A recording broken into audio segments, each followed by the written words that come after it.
Assalamualaikum warahmatullahi wabarakatuh. Anak-anakku, jangan lupa berdoa dulu ya sebelum kita belajar. Oke, sekarang siapkan alat tulis untuk belajar materi hari ini. Yuk, kita mulai materi hari ini dengan bahagia. Anak-anakku, materi hari ini adalah menyelesaikan permasalahan program linier. Indikatornya adalah menyelesaikan masalah kontekstual yang berkaitan dengan program linier. Masalah kontekstual itu masalah sehari-hari, masalah kenyataan yang kalian hadapi. Contohnya, nah ini ada soal cerita. Jadi kontekstual itu selalu berbentuk cerita. Dibiasakan belajar membaca dengan teliti ya.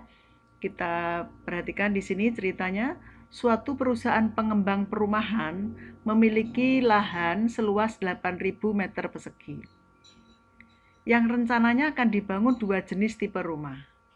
Untuk membangun 1 unit rumah tipe A, luas lahan yang diperlukan yaitu 125 meter persegi. Sedangkan 1 unit rumah tipe B, luas lahan yang diperlukan adalah 100 meter persegi. Jumlah rumah yang akan dibangun, artinya jumlah rumah tipe A dan tipe B, jumlah rumah yang dibangun itu tidak lebih dari 70 unit. Nah, harga jual rumah tipe A adalah 320 juta rupiah dan harga jual rumah tipe B adalah 240 juta rupiah. Pertanyaannya, nih, jika perusahaan tersebut mendapatkan keuntungan sebesar 4% dari masing-masing rumah tipe A maupun tipe B, serta semua rumah terjual habis, maka keuntungan maksimum yang diperoleh perusahaan itu adalah berapa? Ya, yang ditanyakan keuntungan maksimum. Nah, ini masalah kontekstual. Lalu bagaimana cara mengerjakannya?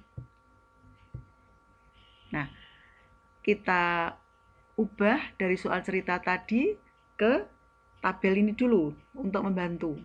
Tadi luas lahan untuk tipe A butuh 125, tipe B butuh 100. Keseluruhan lahan ada 8.000. Kemudian jumlah tipe A kita belum tahu, kita misalkan X, tipe B belum tahu, kita misalkan Y. Jumlah tipe A dan tipe B tadi berarti X tambah Y itu 70. Kemudian harga jual tipe A adalah 320 juta dan tipe B adalah 240 juta. Kemudian keuntungan untuk tipe A itu adalah 4% dari 320 juta yaitu 12.800. Dan yang rumah tipe B 4%-nya dari 240 juta adalah 9.600. Nah, dari tabel ini kita buat model matematikanya. Kita misalkan X itu jumlah rumah tipe A, Y itu jumlah rumah tipe B. Nah, untuk fungsi kendala, jadi model matematika kemarin sudah kita bahas, ada fungsi kendala, ada fungsi objektif.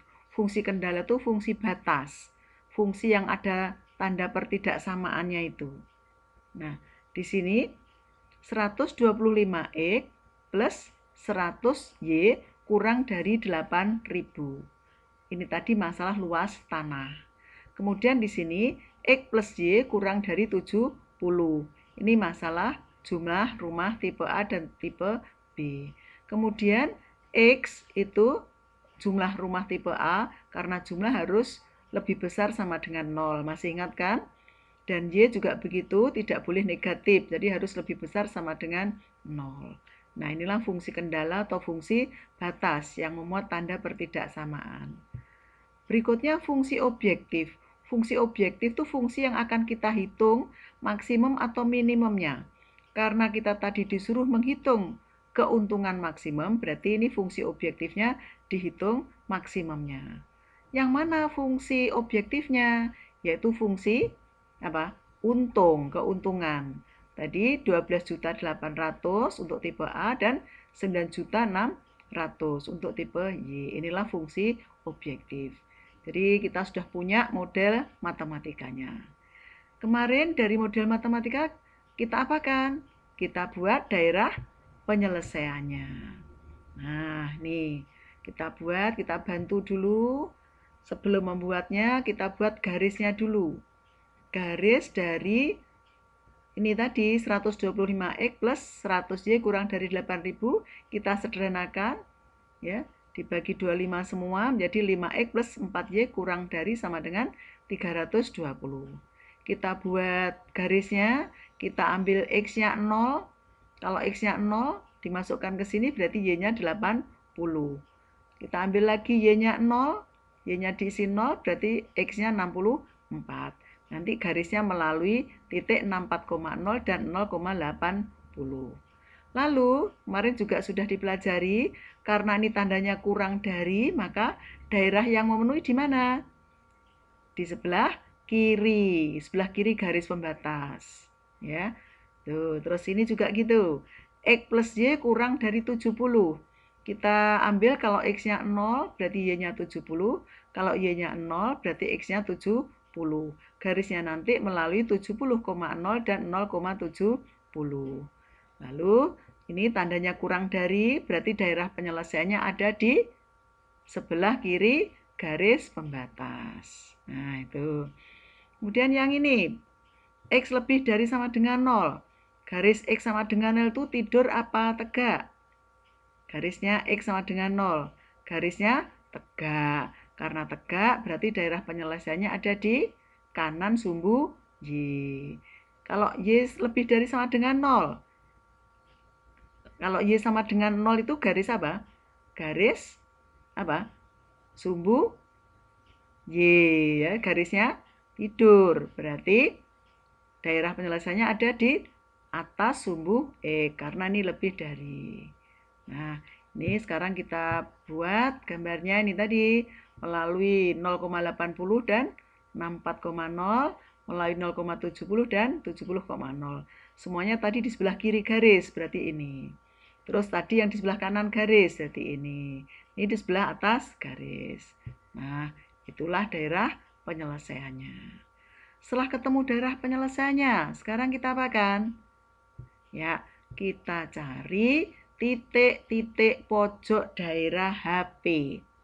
Daerah HP ini berbentuk apa? Persegi 4. Sudutnya O, A, B, C. Berarti ada 4 titik. Nah, biasanya nilai maksimum atau nilai minimum itu terletak pada ujung-ujung daerah HP atau titik-titik pojok daerah HP. Makanya di sini kita harus tahu titik pojoknya ini berapa saja. Ini sudah kelihatan untuk O, titik O yaitu 0,0. Titik A 64,0. Titik B belum tahu. Titik C-nya 0,70. Berarti kita punya tugas mencari koordinat titik B. Perhatikan di sini ya. Ini titik O-nya, ini titik A, ini titik B, ini titik C. Nah, di sini titik, perhatikan ini ya. Ini titik B, ini perpotongan antara apa? Garis ini dan garis ini kan. Nah, kita cari sekarang. Kita potongkan dengan cara apa? Eliminasi. Kita eliminasi ya. Sehingga ketemu X-nya 40 dan Y-nya 30. Maka titik B-nya ketemu 40,30. Ya. Nah, sekarang kita sudah punya koordinat titik pojok A, O, A, B, dan C. Dari titik pojok ini kita masukkan ke fungsi objektif, yaitu 12.800X plus 9.600Y. Kita cobakan kalau 0, 0, kita ganti X-nya 0, Y-nya 0, ketemu 0. Berarti keuntungannya 0. Kita masukkan titik A, X-nya diganti 64, Y-nya diganti 0, ketemu 819.200. Jadi keuntungannya sekian. Titik B, kita ganti X-nya 40, Y-nya 30. Nah, sehingga diperoleh 800. Titik C, 0,70, X-nya 0 diganti 0, Y-nya diganti 70, ketemu 670. Nah, dari sini terlihat yang paling besar adalah 819.200. Nah, ini untuk keuntungannya. Jadi keuntungan maksimumnya adalah 819.200. Itu adalah pilihan yang B. Nah, demikianlah anak-anakku cara menyelesaikan masalah kontekstual yang berkaitan dengan masalah program linier menggunakan uji titik pojok. Semoga kalian bisa memahaminya. Amin. Selanjutnya, ikuti video berikutnya yang menggunakan garis selidik. Sekian dulu. Wassalamualaikum warahmatullahi wabarakatuh.